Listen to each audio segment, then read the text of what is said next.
Notre 7e candidat est Nicolas Esser. Il effectue une thèse en sciences et dans la faculté des sciences et les boursiers FRIA. Le titre de sa thèse est « Trous noirs primordiaux et étoiles de la séquence principale, contraintes et signatures ». Et le titre vulgarisé est « Et si un trou noir dévorait le soleil ?» Nicolas, est-ce bien ta diapositive ?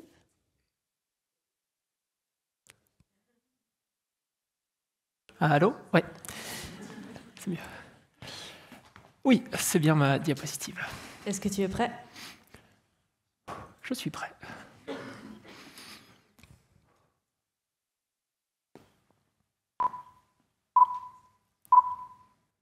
Allô ? Monsieur le Président ? Le soleil a disparu, vous dites ? Dévoré par un trou noir ? Ah bah oui, vous avez raison.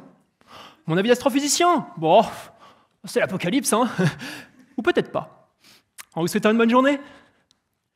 Eh oui, l'objectif de ma thèse est de calculer la probabilité que l'apocalypse ait lieu. Fun. Alors, remettons tout de suite les choses dans leur contexte. Ce scénario catastrophe est purement théorique et basé sur une hypothèse, celle des trous noirs primordiaux. Avant de vous parler de trous noirs primordiaux, je dois d'abord vous parler de trous noirs tout court. Un trou noir, c'est un amas de matière tellement compact que rien ne peut en échapper, même la lumière, d'où le noir de trou noir. Tout ce qui atteint l'horizon, c'est-à-dire la surface d'un trou noir, y reste coincé pour l'éternité. On sait que les trous noirs existent, on en a d'ailleurs pris quelques photos récemment. Mais moi, je travaille sur les trous noirs primordiaux. En effet, en plus des trous noirs classiques, que l'on connaît bien, notre univers serait rempli de mini-trous noirs d'une taille microscopique. Ceux-ci auraient été créés au tout début de l'univers, au moment du Big Bang. Attention, j'ai bien dit « auraient », car les trous noirs primordiaux, eux, sont hypothétiques. Nous n'avons aucune preuve expérimentale de leur existence. Afin de voir si cette théorie est vraie, on veut qu'elle soit en accord avec les observations que l'on peut faire du monde qui nous entoure. Et c'est là qu'est le hic. Des trous noirs microscopiques sont des objets pratiquement invisibles, et donc quasiment impossibles à observer. Il faudrait donc trouver un moyen indirect de les détecter.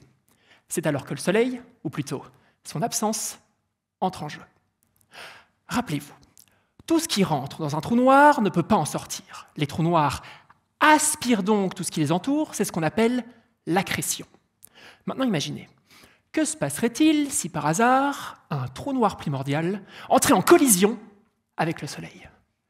Eh bien celui-ci se ferait dévorer et disparaîtrait de notre ciel. L'objectif de ma thèse est donc de trouver la probabilité que ce scénario ait lieu.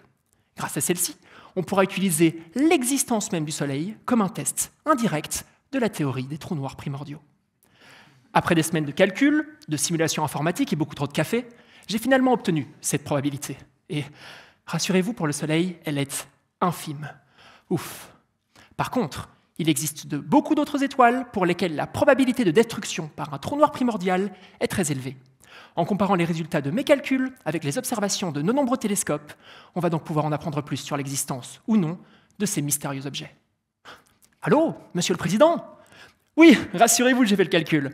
Il est très peu probable qu'un trou noir primordial fasse disparaître le Soleil. Mais c'est quoi le gros truc noir, là ? J'ai dit très peu probable, pas impossible.